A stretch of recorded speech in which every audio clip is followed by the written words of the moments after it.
Viral জেনেটিক্সে আমরা মূলত হচ্ছে যে আমাদের জেনেটিক্যাল যে চেঞ্জগুলো আছে ওগুলো নিয়ে দেখবো। তো দু ধরনের চেঞ্জ আছে, একটা হচ্ছে যে নর্মালি একটা ভাইরালের যে জিনোমটা আছে ওই জিনোমটা তো যখন আমার হোস্টের সেলের ভিতরে ঢুকতেছে তখন ও কী করে, তখন হচ্ছে রেপ্লিকেশন করতেছে, ট্রান্সক্রিপশন করতেছে, ট্রান্সলেশন করতেছে।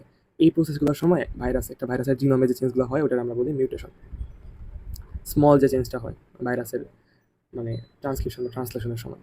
আর যখন একটা সেলে দুটা ভাইরাস ঢুকে, দুটা ভাইরাস ঢুকে, ঢোকার পরে তারা তাদের নিজেদের মাঝে জেনেটিক ম্যাটেরিয়ালগুলো শেয়ার করে, এটাকে বলা হয় রিকম্বিনেশন। তাই রিকম্বিনেশনটা কি, যে যখন দুটা ভাইরাস একটা সেম সেলের ভিতরে ঢুকে এটাকে বলা হয় কোইনফেকশন। এই কোইনফেকশন হওয়ার পরে যখন ভাইরাস দুটা তাদের মাঝে জেনেটিক ম্যাটেরিয়ালগুলো শেয়ার করে এটাকে বলা হয় রিকম্বিনেশন। ওকে, এই হচ্ছে বেসিক কাহিনী। তো আমরা এখন ভাইরাল জেনেটিক চেঞ্জগুলো দেখবো। ওকে, একটা হচ্ছে আমাদের মিউটেশন আর একটা হচ্ছে আমাদের রিকম্বিনেশন।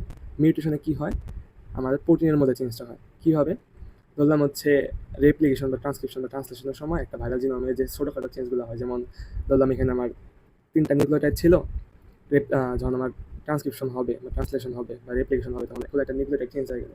এই যে ছোটো চেঞ্জটা না, এটা হচ্ছে আমার মিউটেশন।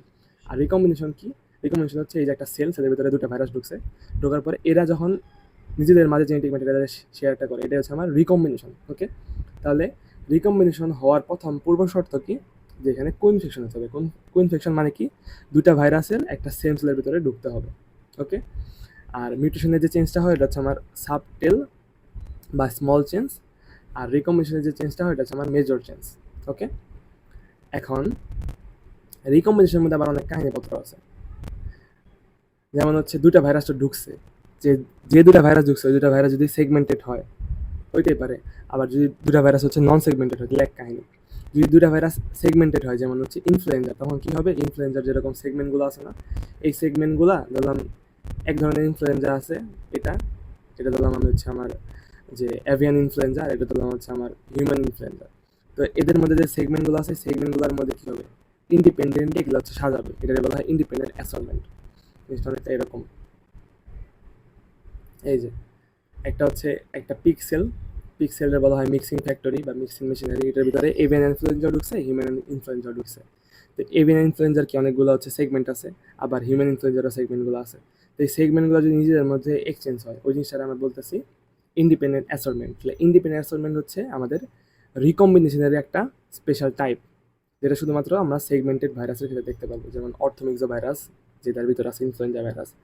আর যদি যে দুটা ভাইরাস ঢুকছে ওই দুটা ভাইরাস যদি নন সেগমেন্টেড ভাইরাস হয় তাহলে তাদের মধ্যে যে রিকম্বিনেশনটা হবে ওটাকে আমরা বলবো ইনকমপ্লিট লিঙ্কেজ। এখন ইনকমপ্লিট লিঙ্কেজ আবার দুই রকম হতে পারে। যদি যে দুটা নন সেগমেন্টেড ভাইরাস ঢুকছে ওরা যদি ডিএনএ ভাইরাস হয় তাহলে ওদের মধ্যে যেটা হবে সেটা হচ্ছে ব্রেক রিজয়েন। আর যদি দুটা ভাইরাসে আরএনএ ভাইরাস হয় তাহলে হচ্ছে যেটা হবে সেটা হচ্ছে কপি চুজ। আমরা ইন ডিটেলসে দেখবো, জাস্ট ওভারভিউ হিসাবে আমরা এই পেজটা নিছি। ওকে, ওভারভিউটা যদি আমরা আরেকবার করি, যে আমরা এখন দেখতেছি হচ্ছে জেনেটিক চেঞ্জগুলো। তো জেনেটিক চেঞ্জগুলো দুই রকম হতে পারে, যে একটা ভাইরাসের মধ্যে একটা ভাইরাস একটা সেলের ভিতরে ঢোকার পরে ওর যে চেঞ্জটা হয় ওটা হচ্ছে আমার মিউটেশন, স্মল চেঞ্জটা। আর যখন একটা সেম সেলে দুটা ভাইরাস ঢুকে, যেটা আমরা বলতেছি কোইনফেকশন হওয়ার পরে দুটা ভাইরাস র্যান্ডমলি তাদের যে জেনেটিক ম্যাটেরিয়াল এক্সচেঞ্জ করে এবং তার ফলে যে একটা মেজর চেঞ্জ হয়, একটা নতুন ভাইরাস তৈরি হয়ে যায়, এটা আমরা বলতেছি রিকম্বিনেশন। ওকে, এখন মিউটেশনের কাহিনীটা হচ্ছে, মিউটেশনের কজ হচ্ছে 3টা হতে পারে, যে ফিজিক্যালি কোনো মিউটেশন কাজ করতে পারে, তারপরে আমাদের যে পলিমারেজ এনজাইমটা আছে, যেহেতু আমার পলিমারাইজেশনের সময় প্রবলেমটা হইতেছে, তো পলিমারেজ এনজাইমের ইরোডটা কাজ করতে পারে কজ হিসাবে। তারপরে আমরা যে টটোমারাইজেশনটা পড়ছিলাম অর্গানিক কেমিস্ট্রিতে, সেই টটোমারিক শিফটের কারণেও কী হতে পারে, মিউটেশন হতে পারে। আর আমরা যদি পলিমারেজ ইরোডের কথা আসি, আমরা জানি যে ডিএনএ ভাইরাসের ক্ষেত্রে যে পলিমারেজ এনজাইমটা কাজ করে সেটা হচ্ছে ডিএনএ পলিমারেজ, আর আরএনএ ক্ষেত্রে হচ্ছে আরএনএ পলিমারেজ। এখন আরএনএ পলিমারেজের হচ্ছে প্রুফ রিডিং অ্যাবিলিটিটা নাই, ফলেও কি প্রুফ রিডিং করতে পারে না, এর কারণে আর কি মিউটেশনের রেট অনেক বেশি। ওকে, এখন এই যে মিউটেশন হইতেছে, মিউটেশন হওয়ার ফলে যে চেঞ্জটা হইতেছে এটা আসলে কি, প্রোটিনের চেঞ্জ বা অ্যান্টিজেনিসিটিতে চেঞ্জ বা ফিনোটাইপিক ভেরিয়েশন। এবং এই মিউটেশন হওয়ার ফলে অ্যান্টিজেনের চেঞ্জটা আমরা বলতেছি কি অনেক স্মল একটা চেঞ্জ, যে জাস্ট একটা নিউক্লিওটাইড একটা চেঞ্জ হয়ে গেছে বা একটা প্রোটিনের একটা চেঞ্জ হয়েছে। এই ছোটো চেঞ্জটারে বলা হয় অ্যান্টিজেনিক ড্রিফট। ড্রিফট কেন বলতেছি, কারণ গাড়ি যখন চলার সময় ছোট্ট যে বাঘগুলো মারে ওইটাই কিন্তু ড্রিফট। এখানে জাস্ট ছোটো চেঞ্জ হয়, স্মল, সে তার ডিরেকশনটা এরকম ছিল, আস্তে করে এতটুকু চেঞ্জ করছে, স্মল চেঞ্জটা। ওকে, তাহলে মেন কথা মিউটেশনটা কি, যখন একটা ভাইরাস একটা সেলের ভিতরে ঢোকার পরে রেপ্লিকেশন, ট্রান্সক্রিপশন, ট্রান্সলেশন, এই সময়টাতে ওর যে ফেনোটাইপিক চেঞ্জটা হয়, সেটা হইতে পারে পলিমারেজ এনজাইমের প্রবলেমের কারণে, প্রুফ রিডিং অ্যাবিলিটি থাকার না কারণে, অথবা ফিজিক্যাল মিউটেশনের কারণে যে স্মল চেঞ্জটা হয় সেটা হচ্ছে আমার মিউটেশন। এবং এটার আউটকাম হিসাবে আমরা কি পাই? অ্যান্টিজেনিক ড্রিফট পাই। ওকে, এখানে কোনো নতুন ভাইরাস চেঞ্জ না, জাস্ট ভাইরাসের ভিতরে প্রোটিনগুলো চেঞ্জ হয়ে যায়। ওকে, আরেকটা কি আসতেছে, আরেকটা হচ্ছে আমাদের রিকম্বিনেশন বা মেজর চেঞ্জ। এটার পূর্ব শর্ত কি? কোইনফেকশন।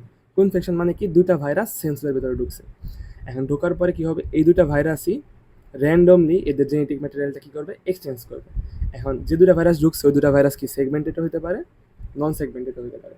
যদি সেগমেন্টেড হয় তখন তারা যেভাবে নিজেদের মাঝে জেনেটিক ম্যাটেরিয়ালটা এক্সচেঞ্জ করবে সেটা বলবে হচ্ছে ইন্ডিপেন্ডেন্ট অ্যাসর্টমেন্ট। আর যদি দুটা ভাইরাস হচ্ছে নন সেগমেন্টেড হয় তখন তারা নিজেদের মাঝে যেভাবে জেনেটিক ম্যাটেরিয়ালটা এক্সচেঞ্জ করবে সেটা বলবো আমরা ইনকমপ্লিট লিঙ্কেজ। এখন ইন্ডিপেন্ডেন্ট অ্যাসর্টমেন্ট কার ক্ষেত্রে হচ্ছে? সেগমেন্টেড ভাইরাস, যেমন অর্থোমিক্সো। সেগমেন্টেড ভাইরাসের যে সেগমেন্টগুলো আছে এগুলো কি র্যান্ডমলি অ্যারেঞ্জড হয়ে যাবে, র্যান্ডমলি এক্সচেঞ্জ হয়ে যাবে। এর ফলে কি হবে? পুরো ভাইরাসটাই চেঞ্জ হয়ে যেতেছে না? এই জিনিসটা আমরা বলতেছি জেনেটিক শিফট। যে ধরলাম হচ্ছে আমার, ধরি সাপোজ একটা ভাইরাসের 8টা সেগমেন্টেড আছে। এখন 8টা সেগমেন্ট ঢুকছে, আরেকটা ভাইরাসের 8টা সেগমেন্ট আছে। এখন 4টা সেগমেন্ট এর ওর মধ্যে চলে গেল, আর ওর 4টা সেগমেন্ট এর মধ্যে চলে আসলে কি নতুন যে ভাইরাসগুলো পাইলাম ওইখানে কি 4টা আগের আছে আর 4টা হচ্ছে নতুন আছে, লেগে নতুন ভাইরাস তৈরি হইতেছে না বা নতুন একটা স্ট্রেন তৈরি হইতেছে না? এই জিনিসটা হইতেছে কি?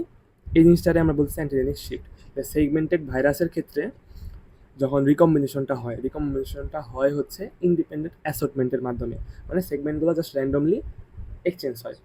এর ফলে আমরা যেটা পাই সেটা হচ্ছে অ্যান্টিজেনিক শিফট। এবং অ্যান্টিজেনিক শিফটের ফলে আমরা কি বিভিন্ন নোবেল জিন কম্বিনেশন বা নোবেল কিছু কিছু স্ট্রেন আমরা পাই। ওকে, যাদের অ্যান্টিজেনগুলোও নিউ, ভাইরালেন্সগুলোও নিউ।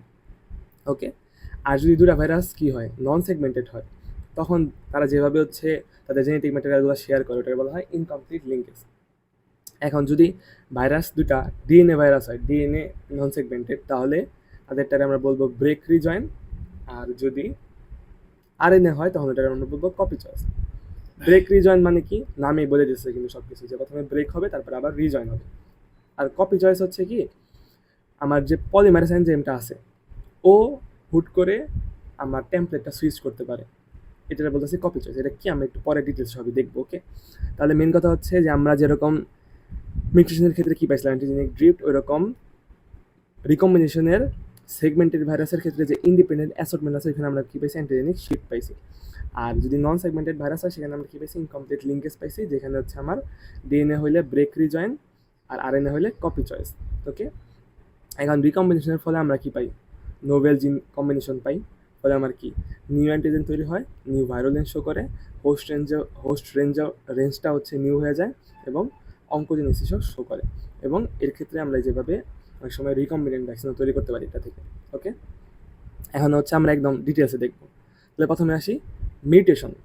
মিউটেশনের কাহিনীটা কি? যে এখানে স্মল চেঞ্জ হয় এবং চেঞ্জটা কই হয়? প্রোটিনের কারণে, যে ট্রান্সক্রিপশনের সময় তো চেঞ্জটা হয় স্মল নিউক্লিওটাইডগুলোর মধ্যে। এটাতে আমরা যদি সংজ্ঞায়িত করি তাহলে এইভাবে বলতে পারি যে সাবটাইল অথবা small genetic change within one viral genome. এবং এখানে আসলে চেঞ্জটা কই হয়? নিউক্লিওটাইডের যে সিকোয়েন্সের চেঞ্জ হয়। ওকে, এবং এই জিনিসটা প্রোজেনে ভাইরাসেও কী হতে পারে? ট্রান্সমিটেড হতে পারে। যদি আমরা সংজ্ঞা বলি যে subtle genetic change in the nucleotide sequence of one viral genome, মানে একটা ভাইরাল জিনোমের নিউক্লিওটাইড সিকোয়েন্সে যে ছোট ধরনের জেনেটিক চেঞ্জটা হয় ওইটা হচ্ছে কি আমার মিউটেশন। এবং যেটা হচ্ছে আমার প্রোজেনিতে কী হতে পারে? ট্রান্সমিটেড হতে পারে। কজ কি? 3টা: ফিজিক্যাল মিউটেশন, তারপর হচ্ছে টটোমারিক শিফট বা আমার যে বেসের যে রেজোনেন্সটা আছে, তারপর হচ্ছে আমার পলিমারেজ এনজাইমের ইরোড। ফিজিক্যাল মিউটেশনটা কি?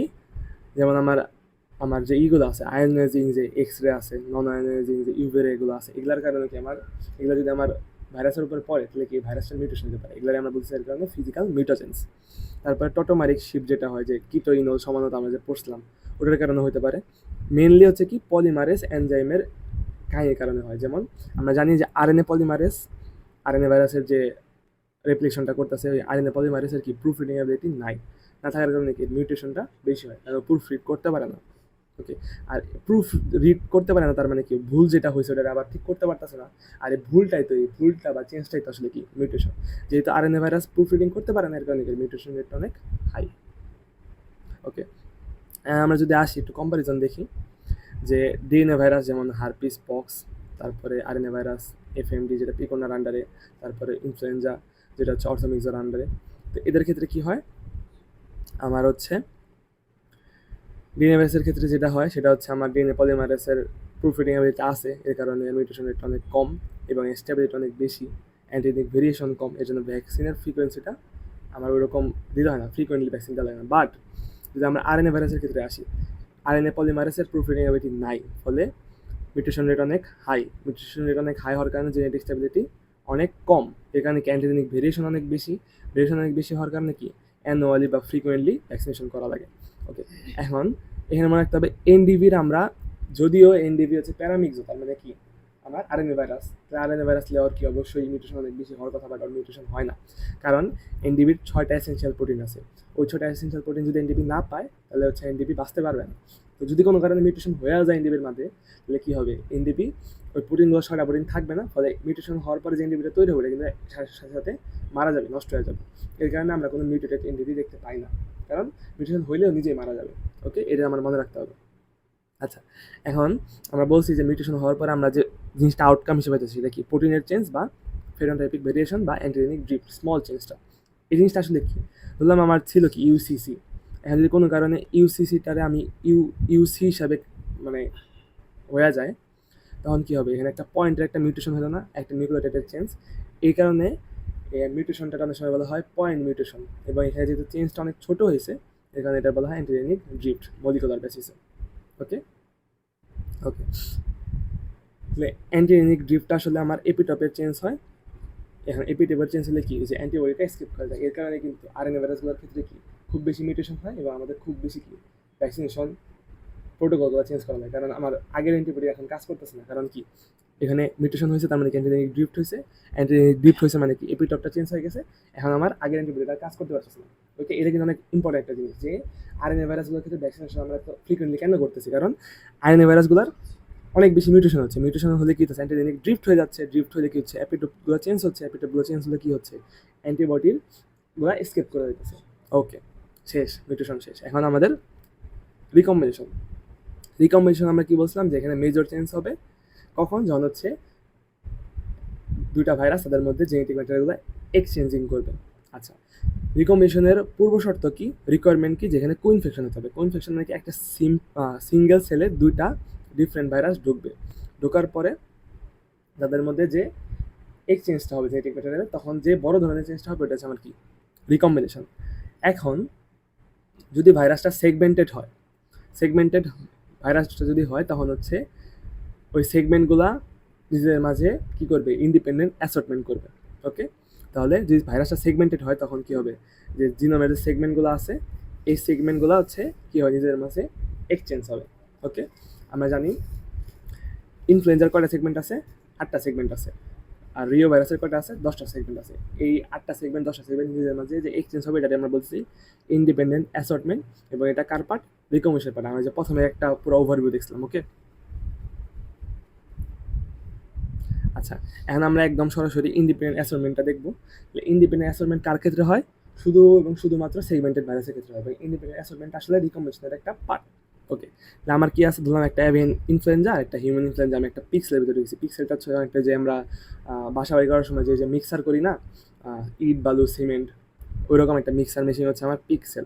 ওকে, তো পিক্সেলের ভিতরে আমি এভিয়ান ইনফ্লুয়েঞ্জা ঢুকাইছি, হিউম্যান ইনফ্লুয়েঞ্জা ঢুকাইছি। তারপরে কি হবে, এই দুটা ভাইরাস তাদের নিজেদের মধ্যে কি করবে, এই সেগমেন্টগুলো নিজেদের মাঝে, এই যে এই সেগমেন্টগুলো এখানে চলে যেতেছে, এর সেগমেন্টগুলো এখানে আসতেছে, এই জিনিসগুলো যে এই সেগমেন্টের যে এক্সচেঞ্জটা হইতেছে এটাই কি আমার ইন্ডিপেন্ডেন্ট অ্যাসর্টমেন্ট। যে ডিটেলসে বলি, যে আমার ইনফ্লুয়েঞ্জা হচ্ছে একটা single standard negative sense RNA virus, ওরা যখন হচ্ছে দুইটা ইনফ্লুয়েঞ্জা যখন ঢুকছে একটা সেলের ভিতরে, তার মানে কি কোইনফেকশন হয়েছে। কোইনফেকশন হওয়ার পরে আমার আনকোটিং হয়েছে, তাই না, এন্ট্রির পরে তো আনকোটিং হয়, আনকোটিং পরে যখন আমার রেপ্লিকেশনটা শুরু হয়েছে, রেপ্লিকেশন তো হইলো একটা সেগমেন্ট থেকে 4টা সেগমেন্ট তৈরি হয়েছে। রেপ্লিকেশন হওয়ার পরে কি হবে, এদের যে সেগমেন্টগুলো আছে এই সেগমেন্টগুলো নিজেদের মাঝখানে ইন্ডিপেন্ডেন্টলি অ্যারেঞ্জ হয়ে যাবে, এটাই বলতেছে আমার কি ইন্ডিপেন্ডেন্ট অ্যাসর্টমেন্ট। ইন্ডিপেন্ডেন্ট অ্যাসর্টমেন্ট হওয়ার পরে আমার যে নতুন জিনোমগুলো তৈরি হয়েছে ওইগুলোতে কি একটা সেগমেন্ট হচ্ছে আমার প্যারেন্টের আছে, আর একটা নতুন সেগমেন্ট ওইখান থেকে আমার চলে আসছে, তাই না। এই যে এখানে যদি দেখি, এটা হচ্ছে আমার কি প্যারেন্ট থেকে আসছে, আর এটা হচ্ছে আমার নতুন থেকে চলে আসছে। আমার আমার যে প্রোজেনিটা হয়েছে ওই প্রোজেনি থেকে একটা নতুন আমি জিনোম সেগমেন্ট দেখতে পাইতেছি না। লেখে আমার নতুন বা নোবেল ভাইরাস তৈরি হলো না, এটা হচ্ছে কি আমার ইন্ডিপেন্ডেন্ট অ্যাসর্টমেন্ট বা রিকম্বিনেশন। কার ক্ষেত্রে হয়? সেগমেন্টেড ভাইরাসের ক্ষেত্রে হয়। ওকে, এখন এটার রেজাল্টটা কি? এটার রেজাল্টটা হচ্ছে ইমিডিয়েট এবং মেজর অ্যান্টিজেনিক চেঞ্জ, সেটাকে আমি বলতেছি অ্যান্টিজেনিক শিফট। ড্রিফট হয়ে যাচ্ছিল মিউটেশনের ক্ষেত্রে, এবং শিফট পুরাপুরি যে চেঞ্জ হয়ে যাইতেছে জিনিসটা, সেগমেন্টে চেঞ্জ হয়ে যাচ্ছে, তার মানে কি নতুন একটা ভাইরাস তৈরি হচ্ছে, এটা আমরা বলতেছি অ্যান্টিজেনিক শিফট। এখন অ্যান্টিজেনিক শিফট মানে কি আসলে? যেহেতু ভাইরাসের এপিটপটা পুরোপুরি চেঞ্জ হয়ে যাইতেছে এবং ফলে প্রি এক্সিস্টিং কোনো ইমিউনিটি দুনিয়াতে থাকবে না। যদি ইন্ডিপেন্ডেন্ট অ্যাসর্টমেন্ট হয় তাহলে দুনিয়াতে কোনো প্রি এক্সিস্টিং ইমিউনিটি থাকবে না, ফলে একটা কি প্যান্ডেমিক সিচুয়েশনের তৈরি হবে। ওকে, আচ্ছা, এই হচ্ছে ইন্ডিপেন্ডেন্ট অ্যাসর্টমেন্ট। তারপর হচ্ছে আমাদের যেটা আসে যদি নন সেগমেন্টেড ভাইরাস হয়, তাই না? সেগমেন্টেড হইলে ইন্ডিপেন্ডেন্ট অ্যাসর্টমেন্ট, আর নন সেগমেন্টেড হইলে যদি ডিএনএ হয় তাহলে হচ্ছে কি ব্রেক রিজয়েন, আর যদি আরএনএ হয় তাহলে আমার কি কপি চয়েস। ডিএনএ হলে ব্রেক রিজয়েন, আরএনএ হলে কপি চয়েস। এখন আমরা ধরলাম যে নন সেগমেন্টেড, নন সেগমেন্টেডের ক্ষেত্রে কি থাকে? ইনকমপ্লিটলি লিঙ্ক জিন থাকে। ওকে, তো যদি এখানে ডিএনএ ভাইরাস আছে তখন কি হবে? Break reason. ব্রেক রিজন মানে কি আসলে ফিজিক্যাল একটা মেকানিজমের মতন করে হয়। প্যারেন্টের যে ভাইরাস জিনোমটা থাকে ওটা প্রথমে কি হয়? এই যে প্যারেন্টের যে জিনোমটা আছে ওটা প্রথমে আনকোটিং, সেলের ভিতরে ঢোকার পর আনকোটিং হয়, রেপ্লিকেশন হওয়ার পরে এটা হচ্ছে এই যে ভেঙে যায়, দুই টুকরা ভেঙে গেছে। ওকে, ভেঙে গেছে, ভেঙে যাওয়ার পরে আবার কি হবে? এটার একটা পার্টের সাথে এটার একটা পার্ট কি লাইগেজ দ্বারা জোড়া লাগবে, যে রিজয়েন হইলো। আবার এটার একটা পার্টের সাথে এটার একটা পার্ট জোড়া লাগবে। ওকে, তো প্রথমে কি হইলো? প্যারেন্ট ভাইরাসটা জিনোম এখানে আনকোটিং করে ঢুকলো, তাই না? প্রথমে অ্যাটাচ হয়, তারপরে আনকোডিং করে ঢোকার পরে পেনিট্রেশন করে ঢোকার পরে আনকোডিং করে, আনকোডিং হওয়ার পরে রেপ্লিকেশন হয়। রেপ্লিকেশন হওয়ার পরে প্রথমে কী হবে? এই যে জিনোমটা আছে এটা কী হবে? ভেঙে যাবে, ব্রেক হইলো নিউক্লিয়াস এনজাইম দ্বারা। ব্রেক হওয়ার পরে কী হবে? এর পার্টের সাথে এর পার্ট যুক্ত হবে, রিজয়েন, আর এটার পার্টের সাথে এটার পার্ট যুক্ত হইলো। এই ব্রেক রিজনের মাধ্যমে আসলে কী হলো? জেনেটিক ম্যাটেরিয়ালটা কি এক্সচেঞ্জ হয়েছে না? যেমন এই যে দুইটা ভাইরাসের জেনেটিক ম্যাটেরিয়াল এক্সচেঞ্জ হয়ে গেছে। তাহলে এটারে আমরা বলতেছি ডিএনএ ভাইরাসের ক্ষেত্রে ব্রেক রিজয়েন, যেটা আসলে কি রিকম্বিনেশনে একটা, এবং এর ক্ষেত্রেও যেটা তৈরি হবে সেটাকে একটা রিকম্বিনেন্ট জিন।